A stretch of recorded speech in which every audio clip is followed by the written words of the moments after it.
Hello സുഹൃത്തുക്കളെ, നമുക്ക് എല്ലാവർക്കും എൻ്റെ യൂട്യൂബ് ചാനലിലേക്ക് സ്വാഗതം. നമ്മളെല്ലാവരും വളരെയധികം വിഷമത്തിലാണ് ഇരിക്കുന്നത് എന്ന് ഞാൻ മനസ്സിലാക്കുന്നു. കാരണം കഴിഞ്ഞ ഫ്രൈഡേ ക്ലോസ് ചെയ്തേക്കുന്നത് നിഫ്റ്റി 23,092, 113 പോയിന്റ് നെഗറ്റീവിലാണ്. അഥവാ 0.049% നെഗറ്റീവ് സെന്റിമെന്റോടുകൂടിയാണ് ക്ലോസ് ചെയ്തേക്കുന്നത്.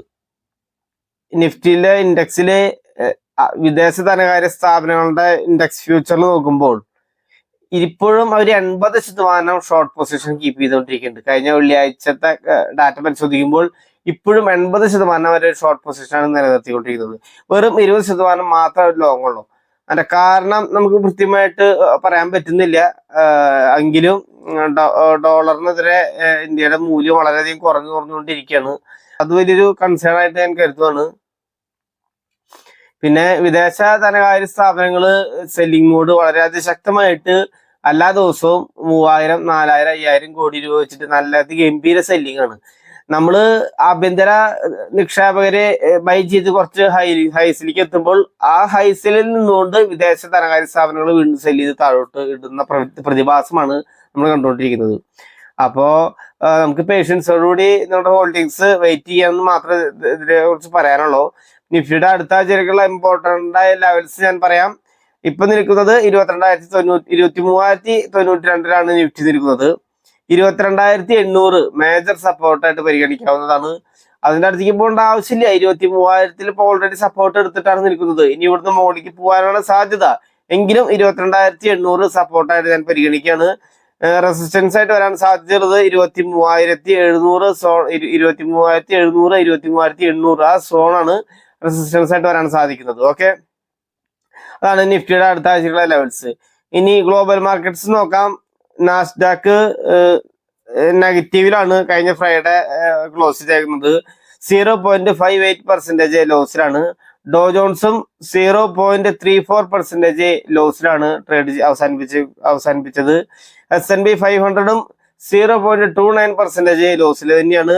നിക്കി മാർക്കറ്റും 0.07% ലോസിലാണ്. ജസ്റ്റ് ഫ്ലാറ്റ് എന്ന് വേണമെങ്കിൽ പറയാം. നെഗറ്റീവ് സെന്റിമെന്റോട് കൂടിയിട്ടുള്ള ഫ്ലാറ്റ്. ഫഡ്സ മാർക്കറ്റും 0.98% ലോസിലാണ്. 1% അടുപ്പിച്ച് ലോസ് വന്നിട്ടുണ്ട്. നെഗറ്റീവിലാണ് ക്ലോസ് ചെയ്തേക്കുന്നത്. ഡാക്സ് 0.08% ജസ്റ്റ് ഫ്ലാറ്റ് എന്ന് പറയാം. ലോസിൽ തന്നെയാണ് ട്രേഡ് അവസാനിപ്പിച്ചേക്കുന്നത്. CAC 40 മാത്രം, ഫ്രാൻസ് മാർക്കറ്റ് മാത്രമാണ് 0.44% അപ്സൈഡ് പോയേക്കുന്നത്. 1/2% അപ്സൈഡ് പോയേക്കുന്നത്. മേജറായിട്ട് 7 മാർക്കറ്റുകളിലെ ഒരു മാർക്കറ്റ് മാത്രമാണ് പോസിറ്റീവ് സെന്റിമെന്റിലായിട്ട് ക്ലോസ് ചെയ്തേക്കുന്നത്. ബാക്കി 6 മാർക്കറ്റുകളും നെഗറ്റീവ് സെന്റിമെന്റോട് കൂടിയിട്ടാണ് ക്ലോസ് ചെയ്തേക്കുന്നത്. അപ്പോൾ ഗ്ലോബൽ മാർക്കറ്റില് നെഗറ്റീവ് സെന്റിമെന്റ് ഉണ്ടോ എന്ന് ചോദിച്ചു കഴിഞ്ഞാൽ അത്ര നെഗറ്റീവ് സെന്റിമെന്റ് ഇല്ല. നിങ്ങൾ ഈ പറഞ്ഞ എല്ലാ ഗ്ലോബൽ മാർക്കറ്റ്സിന്റെ ചാർട്ട് എടുത്ത് നോക്കുകയാണെങ്കിൽ എല്ലാ ഗ്ലോബൽ മാർക്കറ്റും ഓൾമോസ്റ്റ് ടോപ്പ് ഹൈയിൽ തന്നെയാണ് ചാർട്ട് നിൽക്കുന്നത്, പ്രൈസ് നിൽക്കുന്നത്. നമ്മുടെ മാർക്കറ്റ് മാത്രം ഒരു 12% മുകളിൽ താഴോട്ട്, 12% കൂടുതൽ കറക്ഷൻ രേഖപ്പെടുത്തി താഴോട്ട് വന്നത്. ബാക്കി എല്ലാ മാർക്കറ്റുകളും 12% പോയിട്ട് 5% പോലും നെഗറ്റീവ് അല്ല, ലോസ് താഴോട്ട് വന്നിട്ടില്ല. നമ്മുടെ മാർക്കറ്റാണ് 12% മുകളിൽ താഴോട്ട് പതിച്ചിരിക്കുന്നത്. ഓക്കെ, അപ്പോ അടുത്ത ആഴ്ചയിലേക്ക് ഇമ്പോർട്ടന്റ് ലെവൽസ് ഞാൻ പറഞ്ഞു കഴിഞ്ഞു. 22,800 റെസിസ്റ്റൻസ് ആയിട്ട് 23,700, 800 സോൺ നമുക്ക് നോക്കാവുന്നതാണ്. ആഴ്ചയിലേക്കുള്ള ലെവൽസ് പറയുന്നതിനോടൊപ്പം തന്നെ അടുത്ത ആഴ്ചയിലേക്ക് എനിക്ക് ഒരു ബുള്ളിഷ് മൂവ് ആണ് ഞാൻ എക്സ്പെക്ട് ചെയ്യുന്നത് എന്നാണ് ഞാൻ പേഴ്സണലായിട്ട് പറയുന്നത്. പക്ഷെ നാളെ മൺഡേ, തിങ്കളാഴ്ചത്തെ കൂടിയും ട്രേഡ് കഴിയുന്നതിന് ശേഷമാണ് ഒരു ഫൈനൽ ഡിസിഷനിലേക്ക് എത്താൻ പറ്റുള്ളൂ എന്ന് മാത്രം പറയാണ്. ഓക്കെ, ഇത്ര നേരം വീഡിയോ കണ്ടുകൊണ്ടിരുന്ന നിങ്ങൾക്ക് എല്ലാവർക്കും നന്ദി, നമസ്കാരം, താങ്ക് യു, ബൈ.